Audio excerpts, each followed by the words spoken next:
Saudações amigos, saudações fãs de esporte, saudações fãs do futebol americano profissional, do futebol americano universitário, do futebol americano estudantil, do esporte como um todo.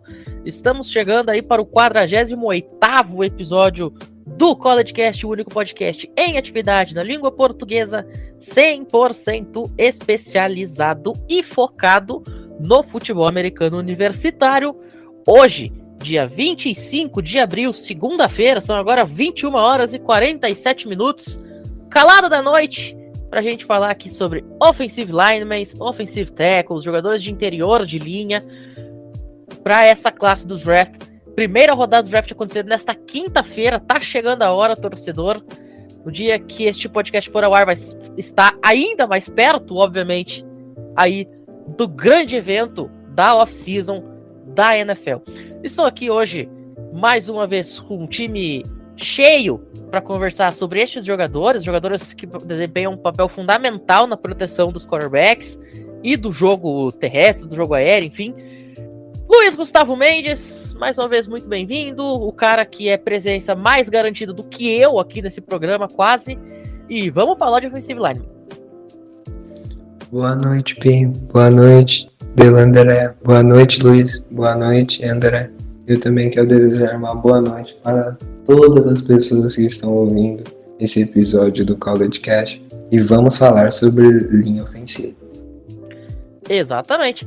E a gente sai do Luiz com S pro Luiz com Z. Luiz Felipe Amorim de volta depois do último episódio não poder estar presente ao vivo. Deixou a sua participação por áudio gravado. Mas hoje, ao vivo e a cores, Luiz Felipe Amorim, muito boa noite. Boa noite, boa madrugada, bom dia, boa tarde. Não importa o horário, caros ouvintes, está chegando mais um draft. E é aqui que você vê a análise de verdade, é aqui que você vê a análise em português. E vamos lá, boa noite, meu caro e grande Matheus Pinho, nosso âncora maravilhoso, André Limas, Luiz Gustavo, meu querido grande amigo também, Xará Luiz, e hoje recebendo o nosso queridíssimo Thiago. E vamos na melhor parte que tem, gente. Jogadores de linha e OL. Gosto muito. O Luiz Felipe já deu a deixa. André Lima, mais uma vez, presença marcada aqui no CollegeCast para falar de jogador pro draft, ADM do Piadas NFL e parte aí da nossa equipe de transmissões lá no Cover Football. Seja muito bem-vindo de volta. Também não pôde estar presente na última gravação, a exemplo do Luiz Felipe. Então, vamos recepcionar o André aqui mais uma vez. Opa, boa noite, Pinho. Boa noite, Thiago, nosso convidado. Boa noite, Luiz Felipe. Boa noite, Luiz Gustavo. Né? E boa noite, boa tarde, bom dia, boa madrugada para o nosso caro ouvinte, né? Está chegando o draft, está chegando o início da temporada de 2022 e com isso nós vamos falar de uma das posições mais importantes do ataque e do futebol americano, a offensive line. Exatamente. E como vocês já bem apresentaram, mas agora de forma oficial, temos uma estreia aqui no CollegeCast. Thiago Delandréia, membro aí do Cover Football e jogador de futebol americano aqui no Brasil, lá no Blumenau Vikings, um especialista em linha ofensiva, até por isso o convite. Seja muito bem-vindo ao CollegeCast pela primeira vez, Thiagão. Eu fico muito feliz de estar aqui pela primeira vez falando sobre os prospectos. Vocês já fizeram isso sobre várias posições e a gente vai falar hoje sobre linha ofensiva. Eu quero cumprimentar a todos os que aqui estão comigo, não numa mesa presencial, mas virtual, e queria acrescentar também que vai ter cobertura de draft do Cover. Então, fiquem ligados na quinta-feira, porque vai ter cobertura sobre a primeira rodada e futuramente nas posteriores também, tanto no Instagram quanto em outras redes sociais. Inclusive, amanhã eu já vou dar uma chorada pro Fidelis para ele liberar a gente fazer 2 super lives aí, tanto na quinta quanto na sexta. Primeira rodada, segunda rodada, terceira rodadas, ao vivaço, com comentários e análises aí da nossa equipe. Afinal, o CollegeCast vai terminar aí este projeto de draft com 78 jogadores analisados. Eu andei fazendo os cálculos hoje. Então, 78 jogadores, não é preciso ser nenhum gênio da matemática para saber que isso corresponde a quase 2 rodadas e meia. A gente tá com propriedade aí para conversar sobre os caras que vão ter os seus nomes chamados pelo Roger Goodell na quinta, na sexta e também no sabadão. E para constar, a Fight Song que abriu o programa de hoje de nome extremamente criativo e peculiar, e o When I Fight Song da Northern Iowa Panthers, também conhecido como aquela faculdade que deu um certo Kurt Warner pra NFL. Não sei se vocês já ouviram falar nesse cara, né? Ele que acabou de receber um filme em sua homenagem de forma extremamente justa.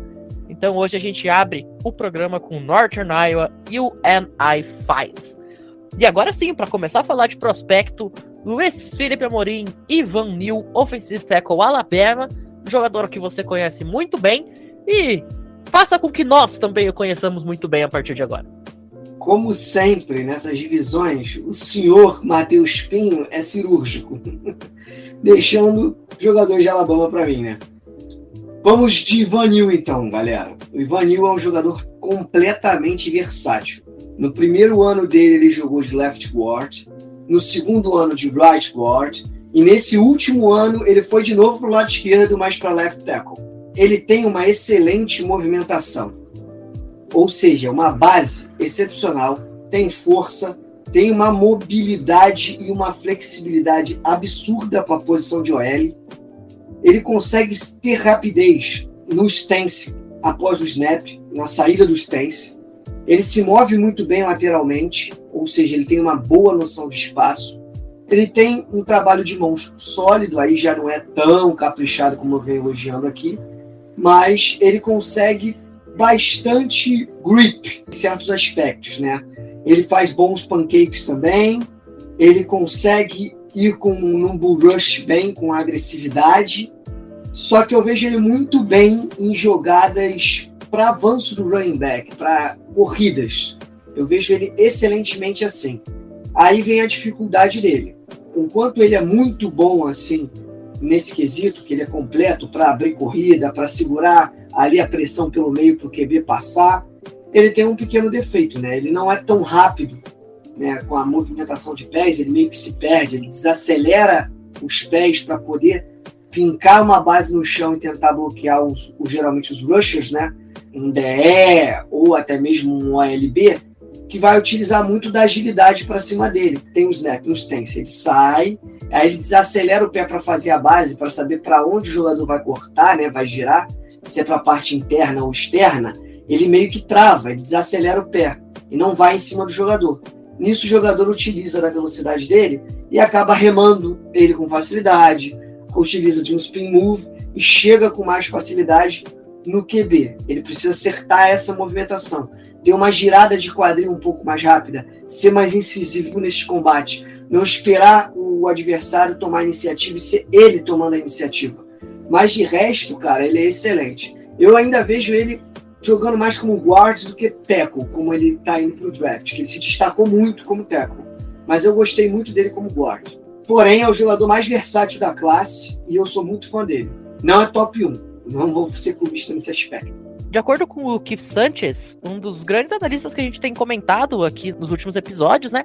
O Ivan Neal se parece com o Marcus McNeil, jogador que foi draftado pelo San Diego Chargers em 2006.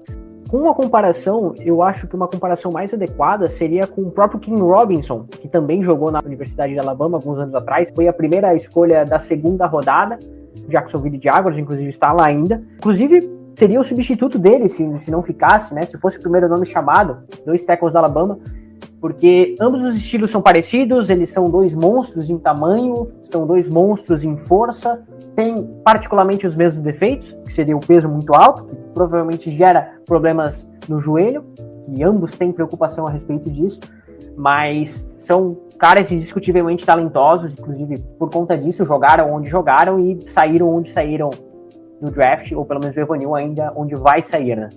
Não, só queria falar que realmente a escola de OL em Alabama é excepcional. É só a gente pegar os últimos drafts. Sempre saem prospectos absurdos. Mas realmente, para concluir também, o peso dele é um problema. Ele sempre usa proteção no joelho. Eu acho que se ele perder um pouco de peso, ele ganha mais essa mobilidade que eu falei que é o defeito dele. E ele joga perfeitamente do lado esquerdo, tanto de guard como de tackle. Muito bem. Vamos agora passar para frente, então. Vamos falar aqui sobre o Ikem Ekwonu, jogador lá da North Carolina State. Talvez o único jogador de North Carolina State que esteja bem cotado nesse draft. O Bruno Oliveira vai falar sobre ele por meio de áudio gravado. E daí, na sequência, também o Bruno vai falar um pouquinho sobre o Nicolas Petitfrère, lá de Ohio State, outro jogador que lhe cabia. Salve, galera, estou aqui passando para analisar 2 jogadores muito interessantes dessa classe. O primeiro é o Ikem Ekwonu, o offensive tackle de North Carolina State, um dos cotados a sair no top 10, até no top 5, para mim o segundo melhor tackle da classe, só atrás do Evan Neal, mas que pode ser o primeiro tackle escolhido, porque muita gente gosta dele em vários aspectos que eu vou falar agora. Por exemplo, ele é um jogador muito balanceado dentro de campo, é um jogador que raramente perde um bloqueio, é um jogador que é muito concentrado no que ele está fazendo, tem uma noção de jogo muito interessante, né? Ele consegue segurar legal os jogadores quando é jogada de passe, não um bom bloqueador de passe. Ele é muito competitivo, ele tem uma massa muito boa, ele tem um peso e uma altura muito boa para a NFL, então é por isso que ele está no topo da lista de muita gente. Ele tem uma mobilidade lateral legal, ele pode melhorar um pouco nisso, não é tão boa quanto o Evan Neal, por exemplo, mas isso é uma coisa que ele consegue melhorar na NFL, talvez um dos pequenos pontos fracos que ele tem. Além disso, ele tem as medidas necessárias para ser um offensive tackle, como eu já falei. E ele tem um QI muito interessante para um jogador que joga na linha ofensiva. Um jogador que é como se fosse um general da linha ofensiva, consegue saber exatamente as jogadas até no pre-snap, as mudanças. Então ele consegue se adaptar legal. E além disso, o trabalho de mãos dele é muito interessante. Ele consegue eliminar todo tipo de blitz, vindo às vezes do ponto cego do quarterback, com apenas um poder das mãos. Ele consegue desvencilhar o defensor tranquilamente pelo fato do seu tamanho e também da mobilidade e do balanceamento que ele tem. O único problema mesmo dele é a mobilidade lateral, que ele precisa melhorar para ser um tackle devastador na liga. Na minha opinião, ele sai no top 10, sendo o segundo tackle da classe. E agora o outro que eu vou falar aqui é o Nicolas Petitfrère, que é o de Ohio State, um tackle. Ele joga mais de left tackle. É um jogador que está longe de ser interessante como o Evan Neal, o Ekwonu, como eu já falei, e o Charles Cross, que é de Mississippi State, mas ele é um jogador interessante para sair na terceira rodada, né? Na minha opinião, é o 7º melhor tackle da classe. Para mim, ele sai na terceira rodada, talvez antes ou depois, isso só o draft vai nos dizer, mas é um jogador que tem uma cadência legal, um atleticismo bom. Ele precisa melhorar um pouco mais o bloqueio no passe. Essa é uma coisa que ele tem um pouco de problema. Às vezes, por exemplo, o jogo contra Michigan, ele sofreu um pouco em 2021. E um pouco tô sendo bonzinho, né? Ele sofreu bastante, porque você tem o Aidan Hutchinson, você tem o David Ojabo, você vai sofrer. Então, ele precisa melhorar isso contra os principais jogadores da classe, né? Quando ele for para a NFL, os principais edges da NFL, ele precisa melhorar esse aspecto, por isso que ele caiu tanto nos mocks e nas boards. Ele é um jogador que tem a sua competitividade, é um jogador que batalha por todas as jogadas, né? Ele evita ao máximo o sec, mas por conta desses problemas no bloqueio, às vezes ele não consegue, né? Ele tem uma mobilidade lateral legal, na minha opinião, um pouquinho melhor que a do Ekwonu, por incrível que pareça, consegue se mover de forma legal, e ele tem um tamanho, né, um length, tranquilo para a NFL, um tamanho que consegue se adaptar facilmente. Ele pode melhorar um pouco em alguns aspectos de força e tal, mas o jogador que tem o protótipo dele, se você for pegar, são medidas que são aceitas pela NFL, são medidas boas.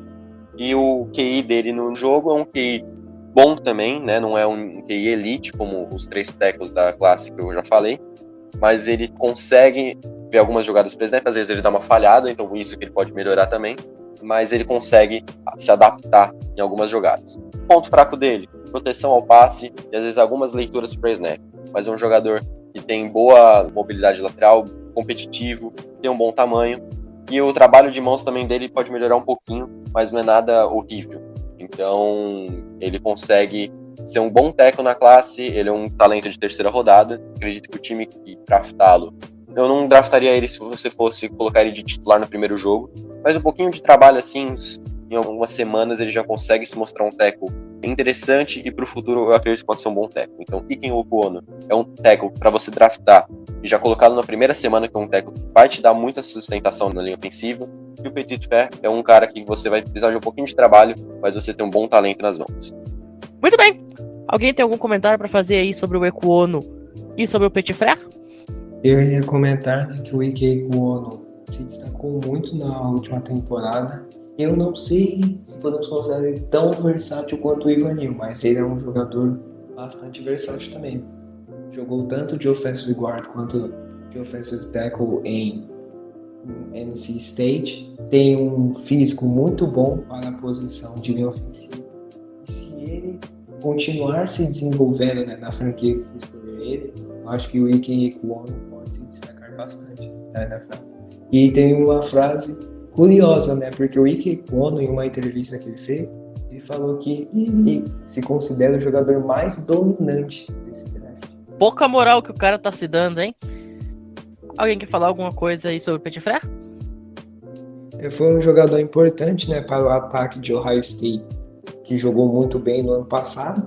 Não é tão comentado quanto os outros prospectos de offensive tackle, só que eu acho que ele é um bom jogador e, se for bem desenvolvido na liga, pode ter uma boa carreira na NFL. Eu vou pro lado contrário. Não vou criticar ele com relação a problemas, mas a temporada passada ele foi um cara que sumiu durante os principais jogos contra Michigan e principalmente, né, falando contra Hudson e David Ojabo, né, que foram os principais pass rushers da equipe de Michigan, inclusive ambos vão para o draft. Então é um cara que tinha uma expectativa muito grande, porque ele chegava brigando para ser, fora o Evan Neal, né, caso fosse para a direita, como o primeiro tackle direito da classe, junto com o Fowler, mas ele teve uma temporada muito abaixo do esperado, uma temporada bem abaixo do que ele mesmo fez nos anos anteriores. Então eu vejo isso como um ponto negativo. É um cara talentoso, um atleta talentoso que vai jogar, vai fazer estrago na liga, mas eu esperava muito mais dele na temporada passada e com certeza ele vai apertar a posição que ele vai sair no draft desse ano. Muito bem, vamos passar pra frente então. Trevor Penning, jogador da Northern Iowa, homenageado pela Fight Song de hoje. Thiago Delandrea, contigo. Então, ele é basicamente um monstro, ele tem 2,1 metros de altura, 145 quilos, com relação ao peso não é algo tão incomum. Há muitas dúvidas a respeito dele, eu consigo compreender por quê, porque é onde ele joga, certo? Mas ele tem uma técnica muito apurada, ele é um tackle que consegue se manter baixo durante boa parte dos snaps em si, então ele tem uma facilidade muito grande com relação a brigar com os pass rushers adversários. Mas, obviamente, a gente volta para aquilo que eu falei no começo. Ele não foi testado ao limite, como foi o Evan Neal, como foi os 2 tackles que eu acabei de falar que não jogaram muito bem na temporada passada. Então, apesar de a gente saber que aqueles caras não jogaram muito bem na temporada passada, eles foram testados. A gente tem noção do que pode melhorar. Com relação ao Trevor Penning, a gente tem bastante dúvida do que ele pode fazer. Ele foi muito testado no Senior Bowl pelo meio da linha, como guard e como center. Foi poucas vezes, foi mais matchups, mas ele se mostrou um pouco mais confortável por não ter que se preocupar com a contenção de edge, né? Que foi o principal problema dele quando a gente compara o tipo de atleta que ele é nas últimas temporadas porque ele foi ano passado. Ele ganhou massa, ele ficou mais forte, ele conseguiu ajudar mais, contribuir mais no jogo corrido do que ele contribuiu nas temporadas anteriores, quando started, mas ainda assim ele perdeu com relação ao passe. É um cara que pode jogar no lado esquerdo, no lado direito da linha. Eu, particularmente, acho que ele se dê melhor, apesar de que não tenha tanta experiência no lado direito. Mas é um cara que pode vir ser chamado de guard também. Tem um talento muito grande, mas ele precisa ser lapidado. Não é o tipo de cara que a gente deve apostar para na semana 1 da temporada de 2022 começar jogando e ter uma expectativa com que ele vai simplesmente destruir. O Trevor Penning, que jogou na FCS, né, Northern Iowa, não é um time aí da FBS, da primeira divisão de fato do college football. Então, obviamente, como qualquer jogador que vem da FCS, como você falou, o nível de testagem, o nível de amostragem é muito menor. É inclusive a crítica que a gente faz, por exemplo, a jogadores como Trey Lance, que se fazia com relação ao Carson Wentz, e que se faz neste momento, neste ano, com relação aí ao Malik Willis, que apesar de jogar na FBS, enfrentou adversários um pouco mais fracos, por ter jogado em Liberty. O Christian Watson. O Christian Watson, o wide receiver lá de North Dakota State, bem lembrado. Eu observei um pouco dele, eu vejo ele um jogador bastante dominante, ele é um cara que não desiste da jogada, eu entendi porque ele não gosta de marcar rushers, porque por mais que ele tenha uma mobilidade, eu sinto que desgasta ele de certa forma, ele não consegue manter o ritmo, a intensidade do bloqueio o tempo inteiro, a jogada toda, tem dificuldade no grip, mas ele tem um bom grip, só que eu não gostei muito da base dele. Ele consegue sair da stance legal, é um pouco lento, mas ele sai e eu não sinto a base dele sólida. A mobilidade dele para frente e para trás é muito boa, mas para os lados eu não gostei tanto, entendeu? Porém, ele consegue conter os jogadores. Eu vejo ele como um talento bruto. tem que ser melhor desenvolvido, tem que dar mais técnicas de mãos para ele. Então, o Penning, eu acho que ele pode ser muito bem colocado como guarda. Ele, mais do que tackle, jogaria melhor, né, como guarda. Ele tem um bom avanço para o segundo nível. Consegue fazer esse avanço tranquilamente, bloquear linebackers com uma certa até facilidade. Então, eu acho que mesmo ele sendo draftado como um tackle, ele vai acabar futuramente sendo colocado como um guard pelo time que for draftar ele. Já vamos dar seguimento aqui com o próprio André para falar sobre o Charles Cross, lá de Mississippi State. André Lima, conte-nos o que você conseguiu avaliar desse jogador. Então, Charles Cross, ele tem 1,96 m, é o tamanho ideal para a NFL. É um tackle explosivo no snap, possui um ótimo trabalho de pés, agilidade e movimentos laterais. E com isso ele consegue dominar muito bem os defensive ends e outside linebackers, né, os famosos edges. Também consegue se recuperar quando perde sem fazer o hold. Isso é extremamente importante porque a gente vê muitos tackles fazendo hold em jogadas por conta disso. Também, ao invés dele ir diretamente ao ataque, ele tem paciência e espera o momento certo para dar o contato ao seu adversário, tanto o edge, né, quanto um linebacker em blitz, indo pelo gap C. E isso é importante porque muitos OLs perdem no ataque, perdem porque eles vão atacar o seu adversário. Outro ponto importante é que ele fez 22 partidas como left tackle, mas nos treinos do Pro Day ele também trabalhou como right tackle, tá? Então ele pode mudar tranquilamente de posição. Fez um bom Pro Day, inclusive. Outro ponto importante, mas é um ponto negativo. Ele raramente sai em 3 pontos, tá? E para um OL sair em 3 pontos é muito importante. E outro ponto também que não é muito bom para ele é que ele bloqueia com os joelhos não flexionados, tá? Ou seja, ele acaba sempre saindo em pé. E esses são os pontos que eu queria dizer sobre o Cross. E assim, eu não tive muita convicção sobre ele ser um grande tackle nessa classe, tá? Afiado, André, hein? Sem convicção de que um cara que tá cotado na maioria dos mocks para ser top 10, tá venenoso, André. Fala, Luiz. Eu gostaria de falar, não sei se o André reparou nos tapes, que os 2 pontas de linha de Mississippi State não saem em 3 pontos. Eles só saem em 2 pontos. A diferença é que um flexiona mais o joelho. Já o Charles Cross, não. Ele não flexiona tanto o joelho. Parece que está cansado, digamos assim, a grosso modo. Eu gostei dele no quesito de percepção. Como assim percepção? Ele sai da stance, ele não fixa o pé no chão, ele não congela, por exemplo. O Neil tem um delay, ele não tem um delay. Ele já se espelha com o jogador adversário.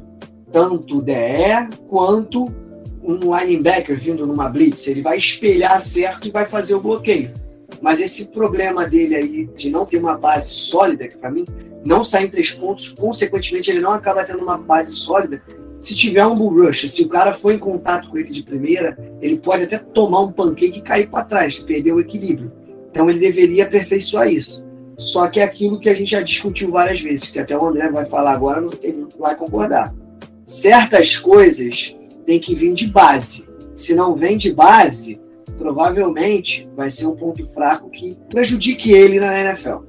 Eu iria falar exatamente sobre isso. Ele não tem uma boa stance. Você começar uma jogada com uma stance ruim já é derrota, tá? Desculpa, mas é a realidade. Por isso que ele não me passa nenhuma confiança. A stance dele não é boa. Ele já sai como um tackle em pé, né? Praticamente. E ele não flexiona o joelho. Ele tem a paciência, ele espera o movimento, mas como você falou, um bull rush ou se enfrenta um defensive end agressivo, ele simplesmente vai ser dominado. Perfeito. A comparação que nós temos aqui do próprio Keith Sanchez é do Laremy Tunsil, que foi draftado em 2016 pelo Miami Dolphins. E aí, André? Não concordo muito não, tá? O Tunsil, ele era bem mais agressivo. O Cross, ele não é tão agressivo assim, não. Eu confesso que eu também não concordei nadinha, até por isso que eu te perguntei, pra ver se você mudava a minha opinião, mas aparentemente a gente tá concordando. Bom, vamos passar pra frente então. Luiz Gustavo Mendes, Daniel Falele, jogador de Minnesota. A gente falou na gravação de sábado que defensivamente a Big Ten era a melhor conferência do college football, especialmente no que tange a pass rushers, a defensive ends. E aí, o que você tem pra falar agora sobre o jogador de linha ofensiva? aí da Big Ten? Sobre o Daniel Faalele, ele se desenvolveu bastante, né? Durante todos esses anos que ele jogou em Minnesota. Se transformou em um jogador fundamental para a linha ofensiva de Minnesota, né? E trouxe muita proteção para o jogo terrestre dos Golden Gophers, né? Que é uma equipe que utiliza muito as corridas. E eu também queria destacar as habilidades físicas, né? As características físicas do Daniel Faalele, porque ele é muito forte e muito alto. Então, se ele conseguir usar isso de uma forma que ajude ele na NFL, o Daniel Faalele pode se tornar um offensive tackle interessante na liga. Eu vou falar uma coisa, perguntar ao Gustavo. Você não achou ele muito pesado, não, cara? Tava vendo aqui, ele... Então, tem essa questão do peso, né? Eu acho que isso pode ser um fator para ele. Eu vejo que ele realmente também é dominante, muito bom, principalmente interior de linha, só que eu vejo que ele é muito pesado, cara. Ele consegue levar até 2 jogadores de linha junto. Ele é bem forte. Acho que ele é o OL mais forte da classe, do meu ponto de vista. Durante a sua carreira em Minnesota, teve um momento que ele pesou 400 pounds. Isso é um número muito alto. Só que ele foi diminuindo isso com o passar do tempo. Só que mesmo assim, né, ele tem um peso alto atualmente, então vamos ver como ele vai resolver isso na NFL.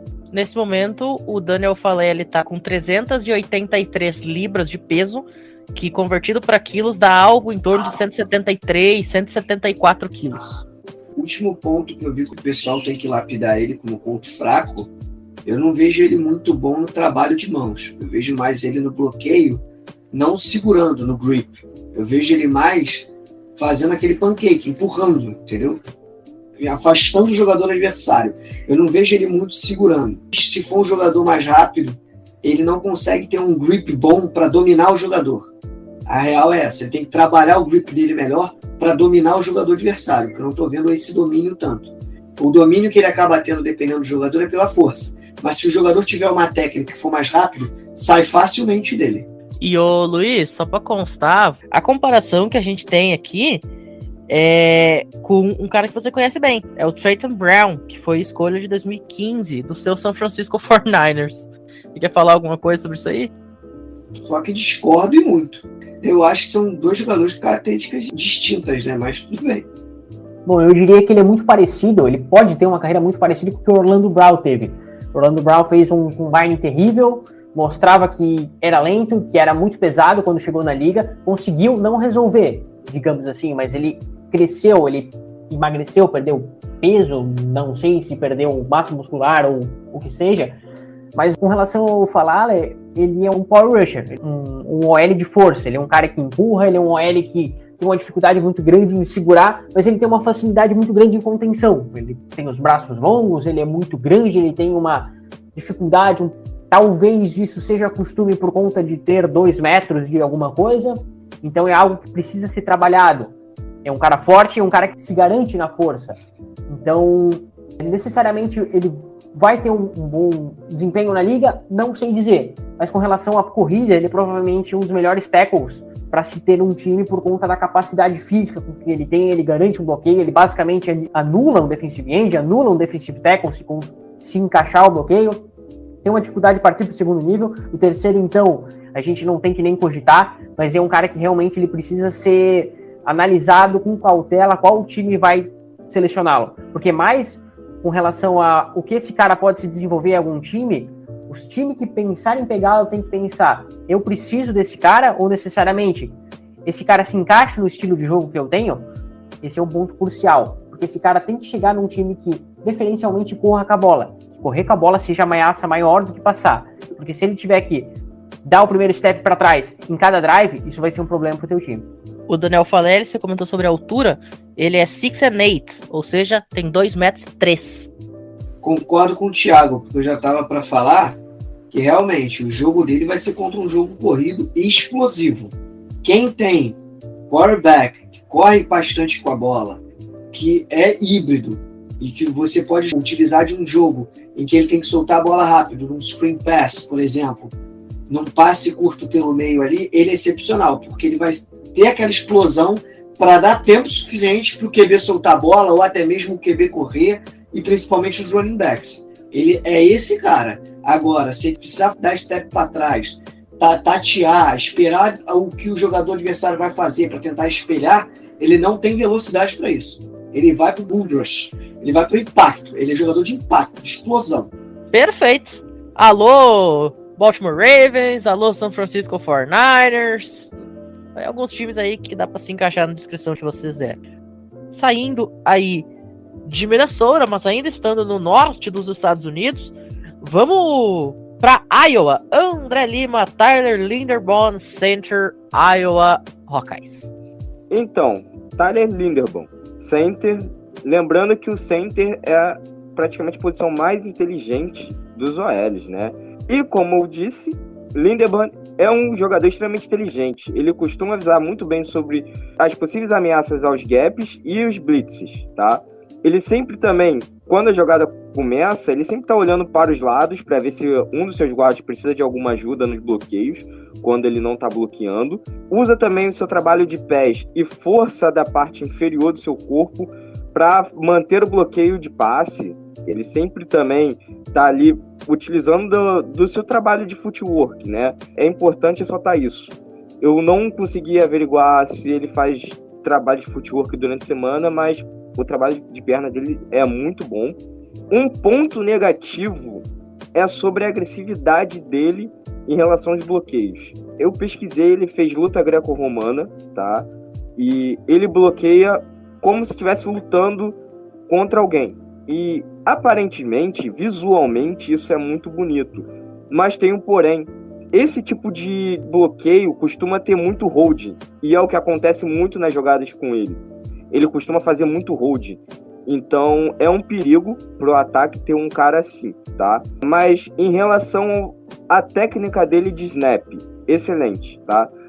Pelo que eu averiguei, pesquisei, ele não teve nenhum fumble por conta de snap, né? Ou seja, aqueles snaps que passam por cima do quarterback ou ao lado, ele não teve, foi perfeito. Outro ponto importante sobre o passado dele, ele jogou de defensive tackle e defensive end durante o seu high school. Então ele tem uma noção sobre o espelho dele, sabe? Sobre os tackles, ou se o end acabar entrando numa estante, né, no gap A, ele tá ali sabendo bloquear esses caras e sabendo quais são os possíveis movimentos dele e se antecipando a isso. Outro ponto negativo é que às vezes ele bloqueia mal por ele não ser paciente, tá? Ele não tem a paciência de fazer o bloqueio, né? Ele gosta bastante de ir ao contato. Outro ponto interessante também é que ele sobe para o segundo nível em corridas, tá? Sobe bem, só que assim, ele não espera a corrida acontecer para ele soltar o seu bloqueio, né? E atacar o próximo. Ele simplesmente já quer antecipar. Por exemplo, ele tá bloqueando o linebacker no segundo nível, ele vê que o safety tá já fazendo a leitura para parar a corrida, ele já vai para cima do safety. E isso pode fazer com que o linebacker acerte o tackle e seja uma corrida perdida por conta disso. Assim, é um center que me passa uma certa segurança, por mais dos holdings, mas tá com sinal de alerta ali também no draft para mim, tá? Muito bem. A comparação que a gente tem aqui do Kyle Krabs é com o Jason Kelce, draftado pelo Philadelphia Eagles em 2011 e tido por muita gente, inclusive por mim mesmo, durante anos, como o melhor center da NFL. E aí, André, queria que você comentasse rapidamente sobre essa comparação aí antes do Luiz Felipe dar sequência. Não, como eu falei, ele comete muito holding e é muito agressivo, e essa agressividade pode causar sérios problemas, sabe? Ele já vai direto ao ataque. Se ele pegar um tackle experiente, se ele pegar um blitzer experiente, um defensive end que entre na estante no gap A, ele vai ter sérios problemas no seu trabalho. Então, acho que ele não vai ser um center tão sólido assim na NFL. Em relação aos snaps, ele é perfeito. Tava olhando um tape dele aqui, que o center não vai ter uma grande evolução de um ano para outro, foi contra a Nebraska em 2020. E realmente, o que o André falou que é o problema para mim. Eu achei ele excepcional, tá? Eu gostei dele. Só que a NFL tem um pequeno problema que ela não tem paciência com os jogadores, tirando quarterbacks. E é um jogador que tem que ter paciência. Por quê? A mentalidade dele é de lutador. Ele não tá ali para fazer um bloqueio apenas para abrir espaço para o jogo corrido ou conter o DT adversário para dar tempo pro QB fazer a jogada. Ele tá num combate, ele tá num duelo. O holding, basicamente, eu vou falar de maneira específica onde ele erra. Ele não faz o grip aonde tem que ser feito, ali perto pra galera saber, das axilas. O grip dele é simplesmente no próprio pad, na região do peitoral e no cotovelo. Como ele lutou greco-romana, essa técnica é muito utilizada na greco-romana, que é segurar o cotovelo do adversário para você poder trazer ele mais próximo de você e você cinturar ele. Então ele basicamente só falta cinturar o cara. Isso é muito holding. Se ele fizer o grip certo e for menos afoito, menos intenso, porque eu gosto da agressividade dele, eu realmente gosto da base dele, eu gosto dele subir para o segundo nível, pô, o snap dele é perfeito mesmo. Eu acho que tem que ter paciência com ele para ensinar ele a atacar certo, a fazer o grip certo e ter um pouco mais de paciência, ter uma visão mais ampla do jogo, não só uma visão reta. Eu vou ganhar esse duelo aqui e vou subir para o segundo nível para fazer esse duelo. Não. Observa também o running back, acompanha a jogada de maneira gradual, não seja afoito. Mas é isso, ele sai de um combate e ganhei, vou pro próximo. Ele não é muito bem assim que funciona. Ele tem que se desacelerar mais. Mas eu acho que se tiverem paciência com ele, pode se tornar um grande center. Isso aí que eu já discordo do André. Só que é ter paciência. Se não tiver paciência, infelizmente eu vou ter que concordar que eu acho que pode se tornar um bust. O Pinhatti, que chegou a comentar algumas semanas atrás aí que o Tyler Linderbaum era o melhor prospecto de center do século, né? Vamos ver se isso vai se concretizar quando ele chegar lá na National Football League. Dando seguimento aqui, então, vamos falar agora um pouquinho sobre o Zion Johnson, lá de Boston College, Luiz Felipe Amorim, ele que já declarou que vai estar presente na cerimônia do draft lá na primeira rodada. Vamos ver quanto tempo ele vai ter que ficar esperando até ouvir o seu nome ser chamado. Eu tenho que falar uma coisa. O Pinhatti falou do melhor prospecto de center em 100 anos. Não vou falar aqui em 100 anos, mas disparado, o melhor prospecto de interior de linha ofensiva da classe se chama Zion Johnson. Não está tão valorizado, mas o cara é absurdo. Ele é forte, ele tem uma boa base, ele tem um bom trabalho de pés, ele tem o melhor jogo de mãos da liga, excelentes grips, cometendo poucos holdings. Ele consegue perfeitamente bloquear corridas para abrir gaps em corridas inside. E ele sobe para o segundo nível tranquilamente, fácil, e ele contém muito bem o avanço do adversário, tanto para o quarterback lançar a bola, quanto o running back avançar. Então eu gosto muito dele, ele tem uma saída muito rápida da stance, só que aí vem um pequeno problema dele. Ele inside, ele é perfeito. Por quê? Porque ele sai rápido da stance, faz a base, porque ele consegue espelhar bem os DTs, mas ele tem uma dificuldade um pouco de espelhar os DEs, os rushers, porque são mais rápidos que ele. Então ele tem uma dificuldade nessa quebra de quadril, nessa percepção de espaço nesse quesito. E aí fica o mesmo problema do Evan Neal. Ele acaba se tornando um alvo fácil para tomar um spin move, uma remada. Agora, se ele conseguir, nessa lateral, né, nessa volta que o rusher vai dar, grampear ele, pegar ele de alguma forma, ele não sai. Porque a técnica dele é absurda. Ele só precisa melhorar isso de leve. Mas eu vou falar e cravo. É o melhor prospecto de linha ofensiva desse draft. Disparado. Botando fé aí no Zion Johnson, o Luiz Felipe Amorim. O Zion Johnson que vai ser um guard, né? E até eu vou dizer que não é só você que tá pensando isso. Eu cheguei a ler aí hoje uma análise de um americano que falou também que ele era o melhor guard, aí não era nem necessariamente o melhor OL, mas o melhor guard dessa classe. A comparação que nós temos é com o Roger Saffold, que foi draftado em 2010 pelo St. Louis Rams. Eu vou confessar que eu não lembro de ver esse cara jogando, então se alguém lembrar, por favor, comente. Nessas horas eu confesso que eu sinto falta do Rafa, para quem não sabe, é torcedor alucinado do Rams, mas eu também não lembro, senão eu até opinava. Eu também não tô me recordando dele, não.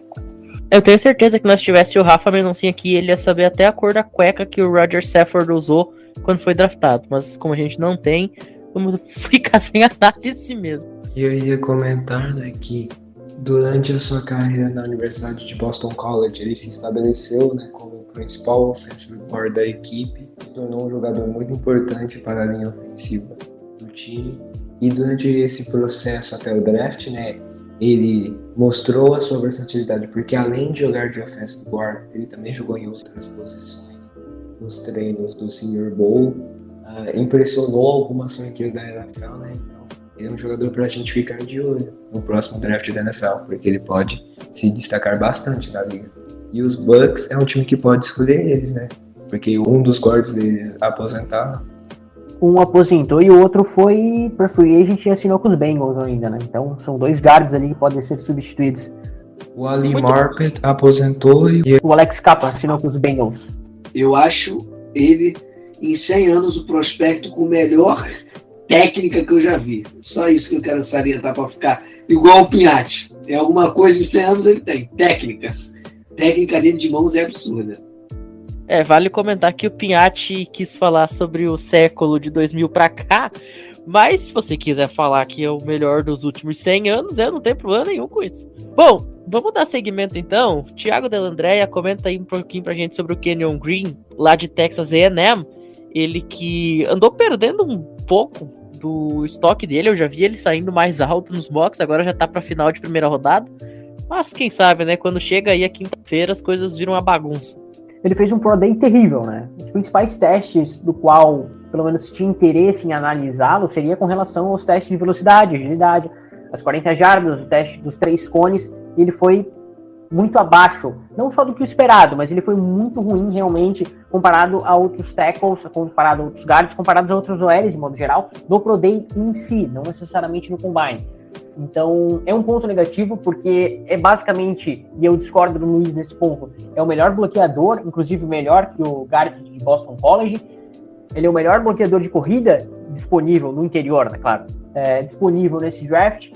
E quando tu tem um cara que basicamente é o melhor bloqueador, como é que ele vai ser lento? Ou não, como é que ele não vai conseguir chegar no segundo nível? Então, é duas coisas conflitantes no qual precisam ser trabalhados. Ainda assim, ele é um baita de um prospecto, ele provavelmente é o melhor jogador para bloquear em zona, em toda a classe de draft, por conta do sistema de bloqueio de Texas A&M. É algo que eu gosto bastante, é muito difícil de se fazer, mas a NFL é muito usado. Então, sim, eu compreendo que ele caiu bastante por conta da mobilidade dele, que é algo questionável, e que em campo não é algo que aparenta incomodar. Por quê? Porque em campo ele consegue chegar no segundo nível, consegue avançar e consegue chegar no terceiro nível, consegue acompanhar, não necessariamente o running back, mas ele consegue fazer uma liderança legal ali. Então, é um baita de um jogador, tem quase 2 metros de altura, 1,93, pesa 147 quilos, tá na média dos guards vindo pro próximo draft, e eu garanto que esse cara, no esquema certo, no time certo, ele pode agregar muito. Um time que, apesar de a gente não falar a respeito de times que podem selecionar os jogadores, num Carolina Panthers da vida, ele podia render muito e podia fazer muito estrago. Muito bem. Alguém quer falar alguma coisinha sobre o Kenyon Green? Eu ia comentar, né, que com o passar dos anos ele foi se estabelecendo como um offensive guard. Ele é um jogador versátil, né, que pode jogar também como offensive tackle, mas ele se destaca mais como offensive guard. Jogou muito bem nessa posição. E falando sobre o Panthers, né, que o Thiago tinha comentado, ele seria uma escolha muito interessante, mas temos que levar em conta que o Carolina não tem uma escolha de segunda rodada, né, para o próximo draft. Eu acho que o Thiago quis valorizar ele porque ele joga em Texas A&M e basicamente ele pegou DLs mais agressivos, DLs mais fortes comparado ao Johnson. Mas eu achei ele lento comparado ao Johnson. Não achei ele tão rápido assim. Porém, é um bom jogador. Eu acho que realmente tem um grande futuro. Mas eu ainda prefiro o Johnson no quesito de bloqueio, de técnica. Eu vejo que ele não consegue esperar tanto, ele vai muito incisivo. Eu gosto de agressividade, mas também tem que saber dosar. Eu vejo ele bastante agressivo aqui. Mas é um excelente jogador. Eu acho que tem um futuro, sim. Muito do que pesa em relação a essa agressividade é por conta do estilo de Texas. Então, o jogo corrido é algo que funciona lá. Se a gente pegar a partida contra a Alabama, no qual o Texas venceu, o interior de linha ofensiva fez um trabalho monstruoso, não só contendo a linha defensiva da Alabama, mas como abrindo caminho. O jogo corrido não fez números absurdos de jardas, mas conseguiu, com uma constância, continuar os drives vivos. Foi uma das melhores partidas que a Texas teve na temporada. A temporada de Texas foi muito ruim, né? Então não é algo muito difícil. Vencer a Alabama foi algo muito importante naquele momento. E o Green fez provavelmente a melhor partida dele no college na temporada passada. Muito bem. A comparação que a gente tem aqui, feita pelo Keith Sanchez, é com o Elgton Jenkins, que foi draftado lá pelo Green Bay Packers, um dos maiores jogadores de linha ofensiva da NFL atualmente. Dando segmento aqui, então, vamos falar sobre mais um cara aí desta classe. Hora de a gente falar sobre o Jamari Salyer, jogador lá da Georgia Bulldogs, campeão nacional, Luiz Gustavo Mendes. E sobre o Salyer, nas últimas temporadas ele foi ganhando espaço, né, na linha ofensiva de Georgia, foi utilizado em várias posições e jogou bem em todas praticamente. E por causa dessas características, né, de jogar em várias posições, ter jogado na SEC, né, eu considero ele um dos prospectos que não está sendo muito mencionado nessa classe, mas que pode surpreender. O Jamari Salyer pode se destacar bastante na NFL. E ele sim, eu comparo um pouco com o Elgton Jenkins, por causa dessa versatilidade. Bom, eu vou ter que discordar do Luiz com Z de novo, porque pra mim o jogador mais versátil dessa classe é ele, tackle que joga de guard, que joga onde a Georgia precisar.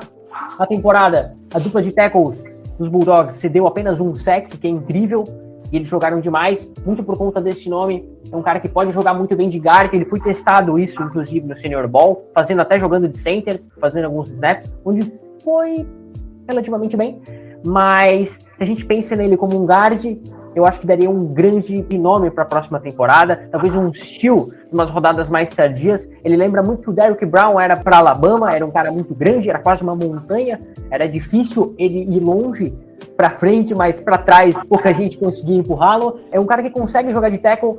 Com relação a o quão bom ele vai ser ali, é muito questionável e muito difícil prever, porque ele é muito grande, ele tem uma dificuldade com relação à velocidade, mas ele é um monstro em dedicação e vontade. Isso mostra a quantidade de snaps que ele tem e participação direta no jogo dos Bulldogs. A minha pergunta é, ele jogou até de center, mas ele consegue jogar de tackle? A gente tem que ver isso. De guard, beleza. Mas tem que ver se ele vai conseguir se adaptar e jogar também de tackle. Para ele ser versátil, tem que jogar bem, de fato, todas as posições. Que é a OL, você tem center, guard, tackle. De acordo com o Dre Harris, que foi o principal analista ali do Draft Network, para falar sobre o Jamari Salyer, sim, ele joga de tackle. Aqui a análise fala que as habilidades dele vão ser melhores utilizadas no interior da linha, mas a habilidade que ele tem no jogo dele como tackle também adiciona aí ao seu valor de draft, e o time que o draftar vai ter aí uma vaga muito versátil no seu roster. Um dos melhores pass rushers da última temporada no college foi o Will Anderson. E um dos poucos caras que conseguiu pará-lo foi o tackle dos Bulldogs. 2 vezes, inclusive, tanto na final de conferência, onde o resultado não foi positivo, mas a disputa entre os dois vale muito a pena ser analisado, porque foi uma baita disputa entre os dois, e também na grande final do college, que dessa vez o resultado foi o oposto, mas com uma maneira muito consistente, o Will Anderson foi não anulado, mas ele foi neutralizado de uma forma com que não aconteceu em nenhum outro jogo por parte da Alabama. A Alabama tem uma dificuldade nos últimos anos em pressionar o quarterback, e a Alabama encontrou o Will Anderson como um nome para chegar lá. Consegue fazer isso e fez isso muito bem, mas contra a Georgia não conseguiu fazer muito por conta desse jogador que aqui estamos analisando. Perfeito. Vamos dar seguimento então, vamos falar dos últimos 2 jogadores de hoje, Luiz Felipe Amorim, Darian Kinnard, Kentucky. Então, é uma análise de última hora, tá, gente? Então não tá tão caprichado aqui. Cara, eu gostei dele, basicamente, pelo que eu tô vendo de maneira geral. É um jogador que joga muito em 2 pontos. Muito não, ele só joga em 2 pontos. Eu não vi ele fazendo um alinhamento para fazer uma assistência de 3 pontos. Ele tem uma boa base, tá? Eu gostei dele, ele tem uma boa base, uma base interessante, assim, tipo, nesse quesito. O que eu mais gostei dele é a movimentação, se espelhando com a OL adversária para poder abrir gaps pro jogo corrido, entendeu? Movimentar ela, deslocar ela para um lado, para o running back correr no outro, ou até do mesmo lado. Gosto do tamanho dele, gosto da força dele. Eu só fico um pouco preocupado com ele, com esse quesito que ele só sai em 2 pontos, né? Ele se garante muito na força dele, porque ele é forte, ele é um jogador alto, só que o que eu fico preocupado é nesse aspecto, porque se ele pegar um jogador mais ágil, mais forte, assim, de der um primeiro contato nele já sair com a remada, com alguma coisa, ele vai ter um pouco de dificuldade. Mas para um OL, ele é bastante ágil, ele tem bastante noção de posicionamento. Então eu acho isso muito bom. Eu gosto muito dele. Eu também, particularmente, não vi ele avançando muito para o segundo nível, tá? Ele fica bastante no primeiro nível. Isso pode ser um pouco de dificuldade também, como ponto fraco. Mas só esses 2 pontos fracos que eu vi, assim. Ele não conseguiu subir para o segundo nível e a assistência dele, que me preocupa bastante. Porém, ele gosta muito do contato, tá, gente? Ele espera em determinadas jogadas e nas outras ele não tem medo do contato. Ele vai para o contato tranquilamente. Dejan Keener, que tem 146 quilos, 1,95 m de altura. Eu iria comentar que antes da temporada passada começar, né, tinha muita expectativa sobre ele, muitos consideravam ele o melhor jogador de linha ofensiva do país, muito hype sobre ele. Muito bem, vamos fechar então o último jogador de hoje, André Lima, Tyler Smith, Tulsa. Então, Tyler Smith, tackle, né? Ele é muito forte fisicamente e explosivo. Depois do Evanil, para mim, ele é o tackle mais forte dessa classe, em questão de força física. Ele passa facilmente para o segundo nível em jogadas de outside run, e isso é importante para o que eu vou falar mais à frente. Sobre a técnica dele, né? Ele flexiona muito bem os joelhos e é um cara bem flexível, sabe? Ele sabe muito bem utilizar esse trabalho dele de joelhos para os bloqueios também. Outro ponto importante é que ele se recupera bem e utiliza a sua força para recompor a perca de velocidade contra um outside linebacker, um DE mais rápido, ou um linebacker também que esteja em blitz, um safety. Ele também sabe observar muito bem as blitzes e contém muito bem isso no seu gap. Então, assim, se ele lê uma blitz, ele acerta na sua leitura, ele dificilmente erra. Como eu falei, ele consegue parar os adversários mais rápidos, ele só tem um problema que é algo que, assim, pode também acionar o sinal de alerta, que ele é muito lento com o trabalho de mãos. Provavelmente por conta do tamanho dele, ele não consegue ter essa mobilidade com as mãos tão rápida quanto os outros tackles que nós estudamos aqui hoje. E por conta dele passar muito bem para o segundo nível, né, e por conta dessa dominância dele em relação aos seus adversários, e ter uma leitura boa e ser também um OL muito agressivo, talvez pense em colocar ele como guard, tá? Porque ele como tackle, ele pode acabar cedendo alguns sacks, perdendo contra jogadores mais rápidos na NFL, né? E aí acabar sendo um tackle que seja uma perca de talento. Algo que ele não é. Dá pra ver que ele é um cara talentoso, mas ele como guard talvez renda mais. Eu colocaria ele como guard, se eu fosse um coach da NFL. Muito bem. Dito isso, a gente vai ficando por aqui. Estamos encerrando aí essa edição de hoje com 12 jogadores de offensive line analisados aí nesta noite. Jogadores aí de primeira rodada, de segunda rodada, alguns que podem até eventualmente cair para terceira, mas que são jogadores que podem ter impacto aí na linha ofensiva de algumas equipes já nesta temporada de rookie. Agradecer aqui mais uma vez a presença de todo mundo que participou com a gente. E para encerrar, a gente fica aí com Hurricane Fight Song lá da Tulsa Hurricanes, né? Exatamente o time do último jogador que a gente falou, Tyler Smith. Para todo mundo que ouviu a gente, fica nosso muitíssimo obrigado e até a próxima. Valeu!